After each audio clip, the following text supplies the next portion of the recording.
हा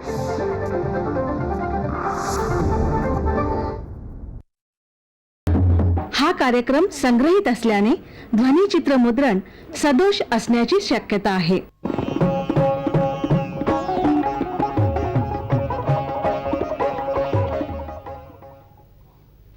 नमस्कार.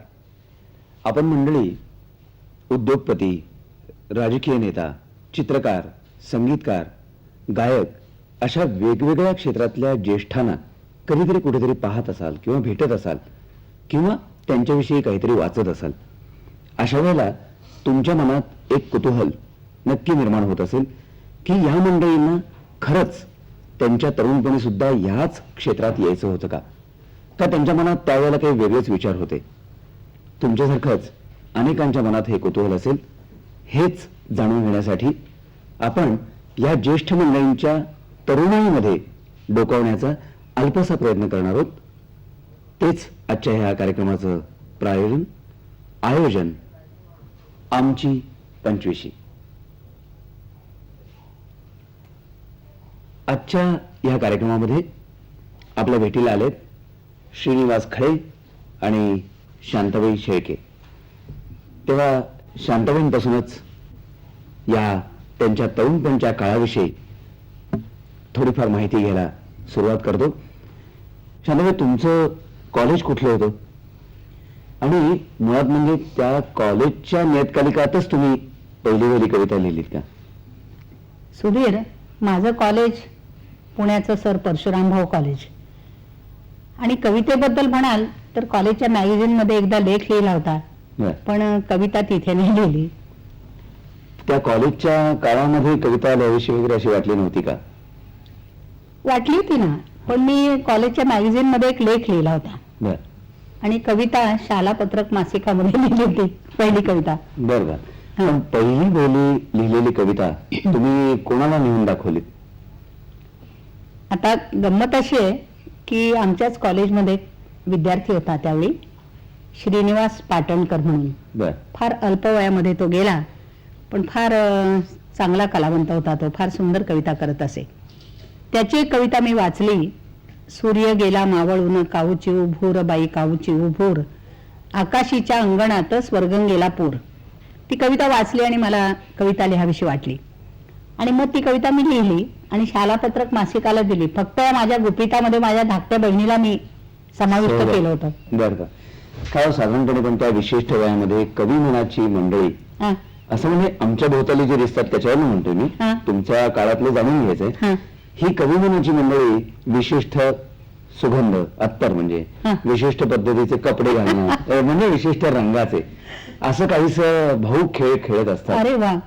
तर तसे तुमच्या काळात काही होते का? आता काय आहे, कवी मंडळींच्या बद्दल किंवा लेखकांच्या बद्दल काही मी सांगू शकत नाही, कारण आज जसं आपल्या आवडत्या लेखकाला, कलावंताला भेटता येतं कवीला वगैरे, तसं त्या काळामध्ये आम्हाला तो धीर होत नसे. पण आम्ही खूप भावुक होतो आणि त्या भाऊकपणाच्या काही फार मजेदार गोष्टी आठवत आहेत मला. उदाहरणार्थ, मी ज्यावेळी कॉलेजमध्ये होते त्यावेळी प्रत्येक विद्यार्थ्याची भयंकर महत्वाकांक्षा काय असायची की एक तरी ब्लेझरचा कोट आपल्याला पाहिजे. आणि मग तो निळ्या हिरव्या, आजची मुलं त्या रंगाकडे बघणार पण नाहीत मला वाटतं, पण तो ब्लेझरचा कोट एकदा शिवला की त्या मुलांना अगदी धन्य वाटायचं आणि महाग असायचा त्या काळामध्ये. दुसरी एक मला गमतीदार आठवण आहे की ओटो दिलबहार नावाचं एक सुगंध असे आणि त्याचं एक असं 4 आण्याचं गुलाबी कार्ड असायचं.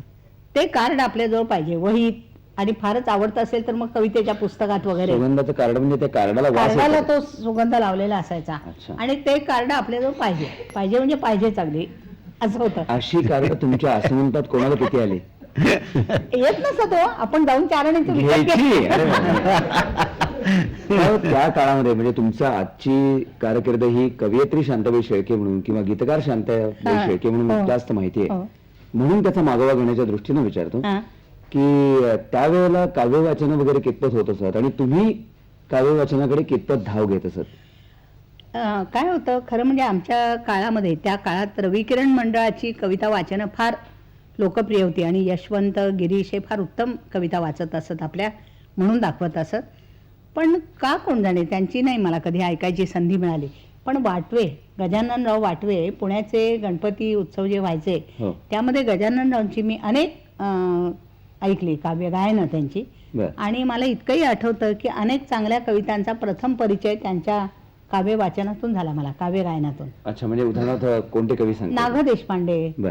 त्याच्यानंतर गुणवंत हनुमंत देशपांडे, कोणता मानू चंद्रमा अच्छा. आणि माधव ज्युलियनांच्या अनेक सुंदर कविता. उदाहरणार्थ जीव एखादी. तुझा लोभला माझ्यावरी रे शोभना, या ऋणाची विस्मृती ना कधी हो म्हणा, बर. हे गाणं त्यांचं. बर. किंवा अनिलांचं गगनी उगवला सायंतारा, ही सगळी गाणी त्यांच्या तोंडून ऐकली. इकडे मी कविता वाचत होतेच, बर. परंतु ती गाणी ऐकून अधिक ते कवी जाणून घ्यायची इच्छा झाली. हे मला त्यांचं ऋण मान्य केलंच पाहिजे. तुम्ही आता शांताबाई म्हणालात की कविता मी वाचत होतेच, हं. तर साधारणपणे कोणाच्या कवितांचा तुमच्यावर त्या विशिष्ट वयामध्ये प्रभाव जास्त होता? वा, माधव ज्युलियन, रविकिरण मंडळ आमचं अगदी दैवतच होतं. माझ्या काळातले जे काव्यप्रेमी लोक होते किंवा कवितेच्या क्षेत्रात थोडीफार धडपड करू इच्छिणारे लोक होते, त्यांना रविकिरण मंडळ आणि तांबे बर. अतिशय प्रभाव आमच्यावरती होता. हं. पण इतर अनेक समकालीन कवी होते ज्यांची कविता मी आवर्जून वाचत असे. लहान असो, मोठा असो, प्रसिद्ध असो, अप्रसिद्ध असो, बर. वेडच होतं ना कवितेचं, त्यामुळे ते वाचत असे मी. आणि जुन्या संस्कृत वाङ्मयाचा पण त्यावेळेला मला हो, खूपच. म्हणजे मला सगळा नाद होता. संस्कृतचा नाद होता, संत वाङ्मयाचा नाद होता. मोरोपंत माझा अत्यंत आवडता कवी. बर. त्याच्यानंतर मेघदूत आम्हाला एफवायला लावलेला असल्यामुळे सुधीर, मी तुम्हाला सांगते, विश्वास ठेवा, आज सुद्धा जवळजवळ अर्धाधिक मेघदूत मला पाठ आहे. हो, हो. तुमची परीक्षा घेण्यासाठी म्हणून नाही, पण आपल्या आवडीच्या क्षेत्रातलं जसं माणूस किंवा त्याच्या सगळे बारकावे लक्षात राहतात, हो. तसे आवडलेले कवी मोरोपंत, खूप. तर त्यांच्या खूपच एखादा श्लोक, लक्षामध्ये. एखादी एखादा कविता. ऐकू तुम्हाला? हो, जरूर. हा. तुमच्या पाठांतराची परीक्षा म्हणून नाही हं? नाही नाही, मोरोपंतांचं एक मंत्र रामायण म्हणून काव्य आहे. ते काही मी मुळातून पाहिलं नाही, वाचलं नाही, बर. पण आम्हाला शालेय पुस्तकामध्ये त्यातला एक उतारा होता, मंत्र रामायणाचा उपसंहार. बर. तर त्यामध्ये त्यांनी, आता हा तुम्हाला 2-3 दृष्टीने श्लोक आवडेल, कारण मराठी भाषेचंही त्यांनी त्याच्यामध्ये मोठेपण सांगितलेलं आहे. बर. श्लोक असा आहे: रामाचे रचिले चरित्र मुनीने, वाल्मिकीने संस्कृती, नाही हानी कदापि अन्य कवीही, ते वर्णिता प्राकृती. रत्नांचा रचिलाची हार वहिला, जो रेशिमाच्या गुणे, तो कार्पास गुणे करुणी करिता, काय प्रभे लावणे. बर. म्हणजे रत्न ही कापसाच्या जरी सुतामध्ये ओवली, म्हणजे मराठी भाषेमध्ये, हो, तरी हो. त्यांचं तेज काय कमी होता का? बरोबर. मी पुढच्या प्रश्नाकडे जाण्यापूर्वी हा. थोडस तुमच्या खास हा जो डोईवरचा पदर आहे त्याच्यावरून विचारतो की त्यावेळेला कॉलेजमध्ये तुम्ही कुठल्या ड्रेसमध्ये जात होता तो? कॉलेजमधला ड्रेस माझा, जो तेव्हाचा फोटो पाहिला तर तुम्ही हसून हसून तुमची पोरे वाटवेल. 9वारी लुगडं, बर. डोक्यावर पदर, हा. त्याच्यानंतर कपाळाला मोठं कुंकू, आजच्यासारखं नव्हे, याच्यापेक्षा हो, बर. खूप मोठं मोठं कुंकू, हातामध्ये एवढ्या बांगड्या, त्या आवडायच्याच मला. हा. आणि गळ्यामध्ये एखादी चेन, कानात मोत्याच्या कुड्या, हा सगळ्या आमच्या वेळच्या मुलींचा मग पोशाख. त्यावेळेला- 5वारी तर नव्हतं. बर बर, म्हणजे गोल हा. पातळ नव्हतंच नाही, काय? अजिबात नाही. मग त्यावेळेला कधी संमेलनामध्ये कॉलेजच्या काय हळदी कुंकाला निघालात का का कॉलेजला अशी काही कॉमेंट पास झाली? नाही नाही, सगळ्याच मुलींचे तेच पोशाख असायचे. अच्छा. त्यावेळेच्या काय मुला मुलींचे मैत्र्या आणि ते फार मजेदार असायचं सगळं. काय तुम्ही गीतकार सुद्धा आहात, हं. म्हणून त्याच्या मुळाकडे जाण्याच्या दृष्टीने हा, हा, विचारतो हा. की त्यावेळेला कुठल्या सिनेमांमधली विशेष करून गाणी तुमच्या लक्षात राहत होती? मुळात तुम्ही सिनेमे त्यावेळेला कितपत पाहत होता? सिनेमे खरं म्हणजे खूप पाहिले मी.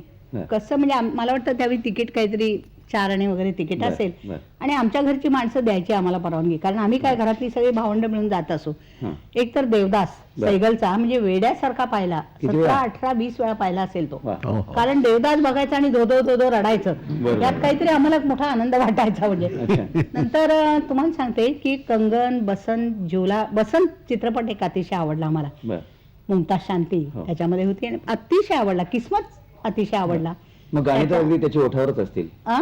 त्यातली गाणी. हो, कितीतरी गाणी. आता सावन के नजारे, नजारे म्हणजे काय ते मला फार वर्षांनी कळलं, श्रावणाची दृश्य. पण सावन के नजारे हे आहा आहा हे गाणं एक अतिशय आवडायचं. त्याच्यानंतर बसंत मधलं आया बसंत सखी बिरहा का अंत, बन बन पे छाई बहार, असं एक गाणं होतं. बर. किंवा गोरी मोसे गंगा के पार मिलना, बर. ही सगळी आमच्या पिढीची अत्यंत आवडती अशी गाणी होती. अजूनही ती गाणी लक्षात आहेत, म्हणजे तुम्ही हा. त्यावेळेला तर अनेकदा गुणगुणली असतील. अगदी काय विचारूच नका, अगदी मोठ्याने- वेडे आम्ही होऊन जायचं. हा? कधी मोठ्यांनी म्हणण्याचा प्रयत्न केला? मोठ्याने कुठली म्हणते, घरात म्हणू कोण देणार मोठ्याने आम्हाला, कारण आवाज काय आहेत ते माहितीच आहे. पण फार मला नाद होता. आणि मराठी पण त्यावेळी खूप पाहिले. प्रभातचे पाहिले, अच्छा. त्याच्यानंतर प्रफुल्लचे पाहिले, नवहंस पिक्चर्सचे पाहिले. सगळे आम्हाला सिनेमाला नाही कधी कोणी बंदी केली. सिनेमासाठी गीत लिहिण्याचा प्रयत्न त्या विशिष्ट तरुण वयातच झाला, कारण आपण जरी अगदी 85 म्हणत असलो ना हं. तरी मी तरी ते मागचा अगदी पुढचा काळ. हा म्हणजे ते सर्व संपूर्ण तरुण काळ ती तो. एक मोठी गमतीदार गोष्ट सांगते. आता खळेसाहेब आहेत तिथे, चालीवर गाणं करावं का गाणं हे करावं, म्हणजे हं. आधी गाणं लिहून मग चाल द्यावी वगैरे असा पुष्कळ वाद असतो. तर मी पहिलं जे गाणं केलं ना, गमतीचा योगायोग असा आहे की मी ते चालीवरच केलं. बर आणि ते कसं केलं माहितीये का, आमच्या घरामध्ये माझी जे धाकट्या बहिणी वगैरे होत्या, सख्या बहिणी, मावस बहिणी वगैरे, तर त्यांना असे त्या वयात नाटकं बसवायची, नृत्य करायची वगैरे आवड असते मुलांना. हं. मला एक नाचाचं गाणं त्यांनी करायला सांगितलं बरं का, म्हणजे आम्ही एक नाच बसवणार आहोत, त्याला एक तू गाणं करून दे. बर तर त्यावेळी एक कुठल्या तरी मला वाटतं चित्रपटामध्ये गाणं होतं की तू कौन से बदली में मेरे चांद है आजा, बर तारो है मेरे जख्मे जिगर दिल में समाजा, बर असं होतं. तर मी ती चाल मला फार आवडली होती म्हणून मी त्या चालीवर गाणं केलं. आणि ते गाणं असं केलं होतं, या सर्वजणी कुंजवनी रास रचूया, वाजवितो मधुमुरली कृष्ण कन्हैया. वा, तर हे माझ्या गाण्याची गंगोत्री. वा वा काय पण चांगलं आहे ना? फार छान आहे. सिनेमात पहिला म्हणजे कुठल्या पहिल्या सिनेमासाठी राम राम पाहुणं, रामराम पाहुण? हा, दिनकरराव पाटलांचं बरोबर. चित्रपट. तुमचं त्या काळामध्ये ते झालेलं पहिलं चित्रपटाच्या साठीचं गीतलेखन पहिलंच हा, गाणं. म्हणूनच हा. तर ते कसं होतं ते आपण प्रत्यक्षच पाहूया ना. बघूया, मलाही बघताना मजा वाटेल अगदी. हरी सावळा हरी ये वाजवीत बासरी, स्वप्नात सावळा हरी सावळा हरी ये वाजवीत बासरी, त्या मधुर स्वरांनी मन माझे मोहिले, मी नवनवनाचे स्वप्न काल पाहिले, गुपित कुणाला सांगू नको आपुले, मी नवनवनाचे स्वप्न काल पाहिले.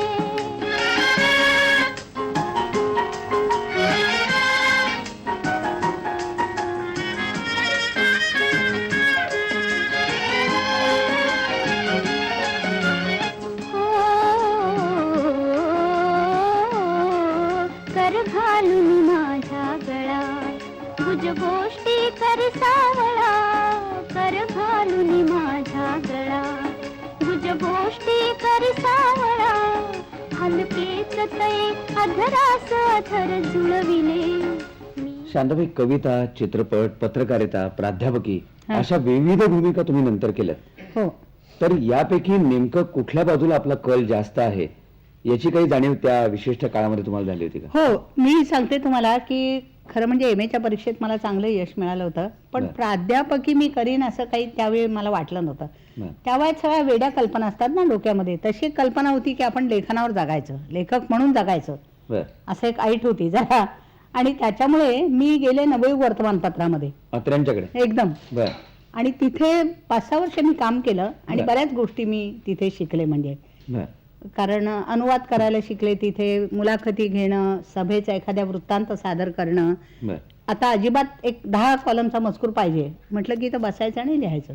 हे तुम्ही आता पत्रकारितेचं लेखन केलं असेल, हा, पण आता तुमची जी विशेष करून प्रतिमा लोकांमध्ये आहे ती गीतकार आणि कवयित्री म्हणून आहे. हा.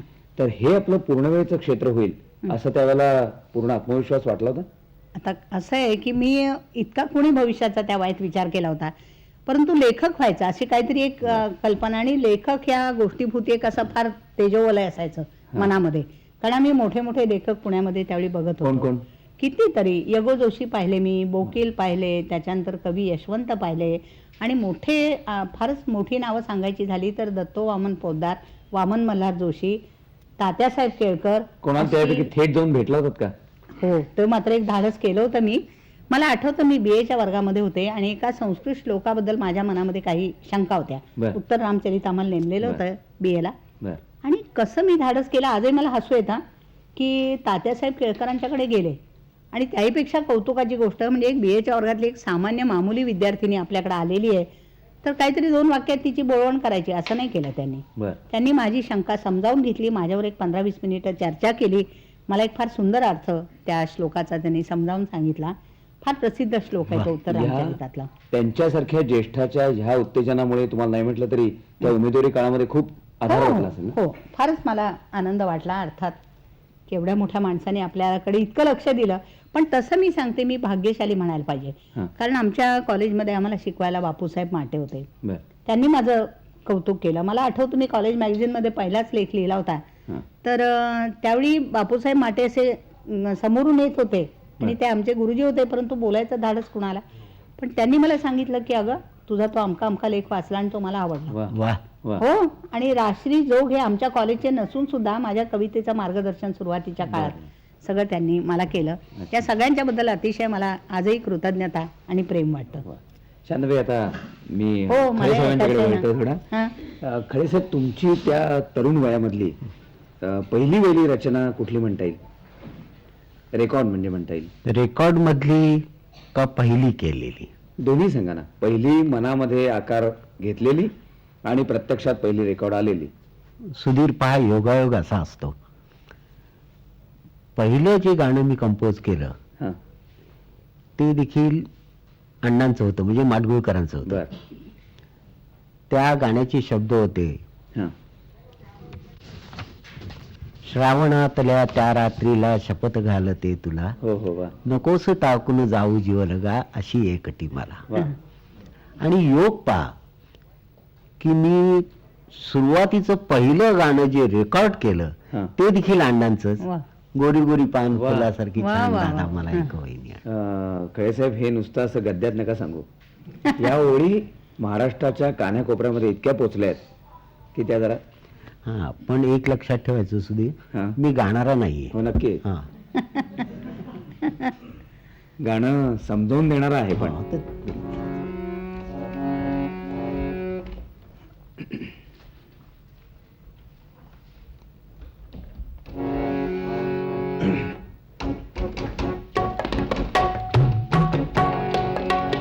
गोरी गोरी पान फुलासारखी छान, कधी कधी पान फुलासारखी छान, दादा मला एक वहिनी आण, दादा मला एक वहिनी आण.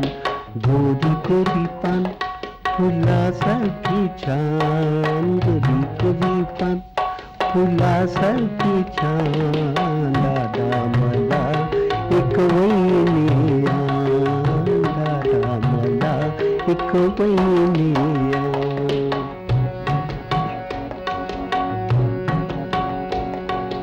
गोऱ्या गोऱ्या वहिनीची अंधाराची साडी, गोऱ्या गोऱ्या वहिनीची अंधाराची साडी, अंधाराच्या साडीवर चांदण्याची कडी, अंधाराच्या साडीवर चांदण्याची कडी, चांदण्याच्या पदराला बिजलीच दांडा, मला एक वहिनी आण.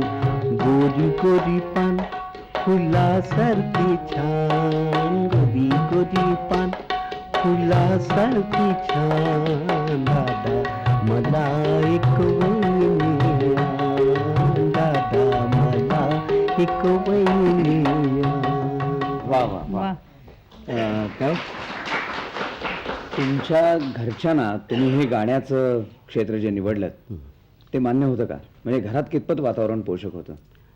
घरामध्ये सुधीर वातावरण पोषक ह्या दृष्टीने होतं की त्यावेळचे लोक संगीत, नाटकं वगैरे ह्याचा त्या लोकांना खूप शोक होता. माझ्या वडिलांनाही खूप होता.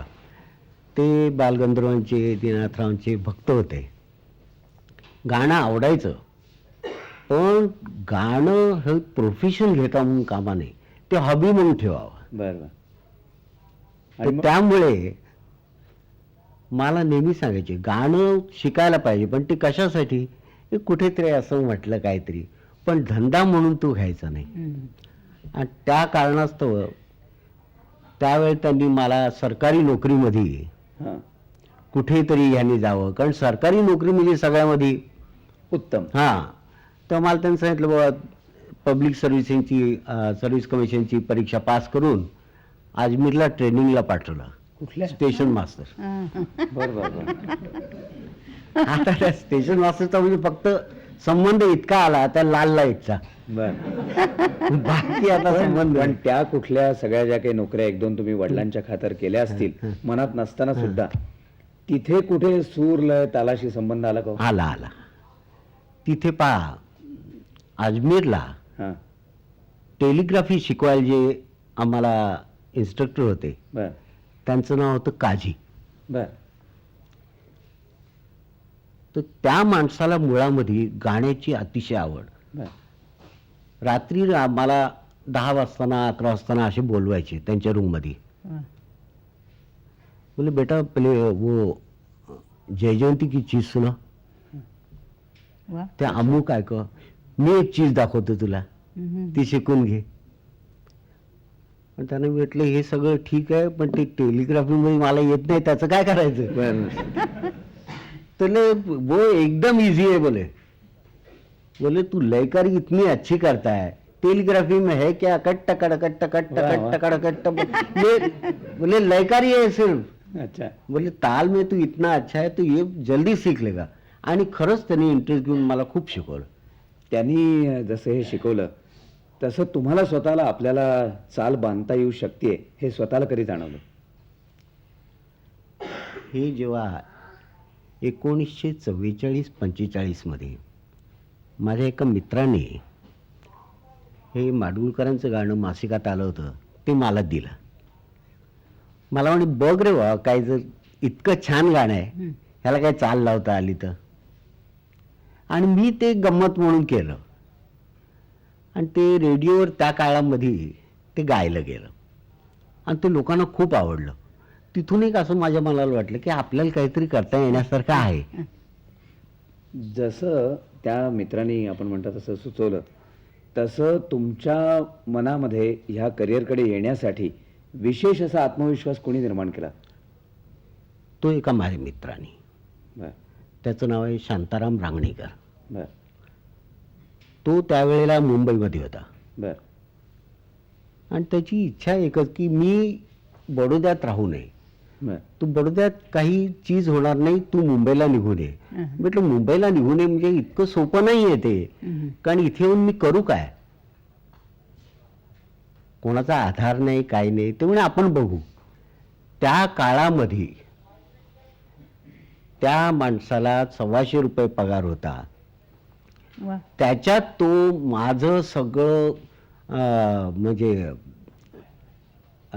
खानावळीचं बिल देऊन, माझा पास काढून, सगळं काय असेल ते माझं करून तो त्या पैशामध्ये भागवायचा. वा. त्या धडपडीच्या काळामध्येच तुमची पहिली रेकॉर्ड त्याची चाल आकाराला आली होती? नाही, त्यावेळी नव्हते आले. त्यावेळेला नव्हती आली. तुम्ही मगाशी जी गाऊन दाखवलीत मला वाटतं गोरी गोरी पान, ही पहिली रेकॉर्ड तुम्ही ऐकलीत कुठे, तुमच्या घरी का? ती एक गंमतच आहे. हा. ती रेकॉर्ड आली जेव्हा ते मी उत्साहाने मात ती रेकॉर्ड घरी घेऊन आलो आणि माझ्या पत्नीला सांगितलं की रेकॉर्ड आली म्हणून. ते म्हणे सगळं ठीक आहे, आता ऐकायची कुठे, कारण घरात काहीच नाही. हा. मग आमचे शेजारी एक शृंगारपुरे म्हणून होते, बर त्यांच्याकडे रात्री 10:30 वाजता गेलो की माफ करावं जरा ही रेकॉर्ड ऐकायची. तुला कोणाची आहे? म्हणून माझीच आहे. अच्छा हो. मग त्यांनी ती लावली, तेव्हा ती अगदी प्रथम ऐकली. त्यावेळेला सिनेमातल्या गीतांशी आपले सूर जुळले जातील असं काही कुठे वाटायला लागलेलं होतं का? जुळले जातील का जुळले गेलेच होते त्या? नाही, काय आहे, त्यावेळेला असं जुळले जातील अशी कल्पना नव्हती. पण एक प्रोड्युसर माझ्याकडे, त्यावेळी मी DP कोरगावकरांकडे काम करत होतो बर बर ॲसिस्टंट म्हणून. बर तेव्हा एक ग्रस्त आले, बा मी असं असं पिक्चर करतोय आणि तुम्ही त्याला चाली कराव्या. त्यांनी माझ्या काही पूर्वी जुन्या चाली ऐकल्या होत्या ज्या बरं. रेडिओवर केलेल्या. बर कोण करतोय? तर माडगुळकरांचं पटकथा, संवाद, गीतं हे सगळं माडगुळकरांचं आहे. विवेक आहे, सुलोचना आणि राम गबाले डायरेक्टर आहेत. आणि तुम्ही म्युझिक करावं. तर मला तर मी हुरळून गेलो की वा क्या बात आहे. वा परंतु एक 8 दिवसांनी ते आले. त्यांनी सांगितलं बा कळसाहेब जरा मुश्किल आहे. म्हटलं काय? तर म्युझिक तुम्ही करावं असं म्हणणं नाही त्या लोकांचं, बर. कारण तुमचं नाव नाही आहे.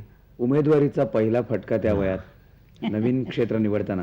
हा, परंतु असं करता करताना ते पिक्चर गेलंच माझ्या हातून. बर. परंतु त्या पिक्चरची गाणी मग माझ्याकडे आली आणि तीच ही गाणी जी गोरी गोरी पान एका तळ्यात. बर बर बर.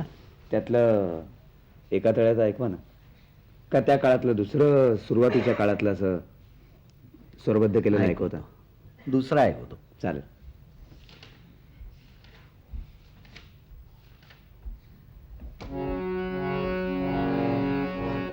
सहज सख्या एका जरूर, वा, जरूर. वा, वा, वा, वा.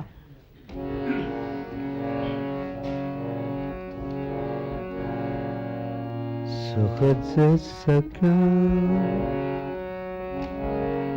एकटाच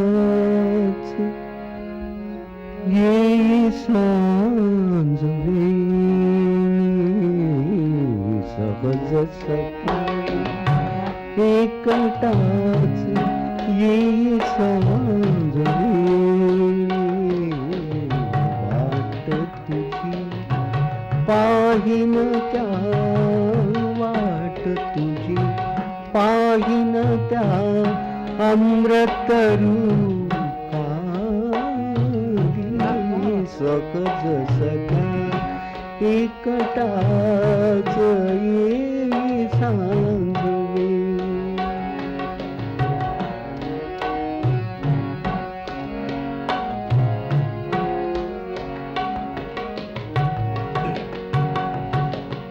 हिरवळीत गीत गात, हिरवळीत गीत गात सांज रंगीनात नात, सांज रंगीनात नात.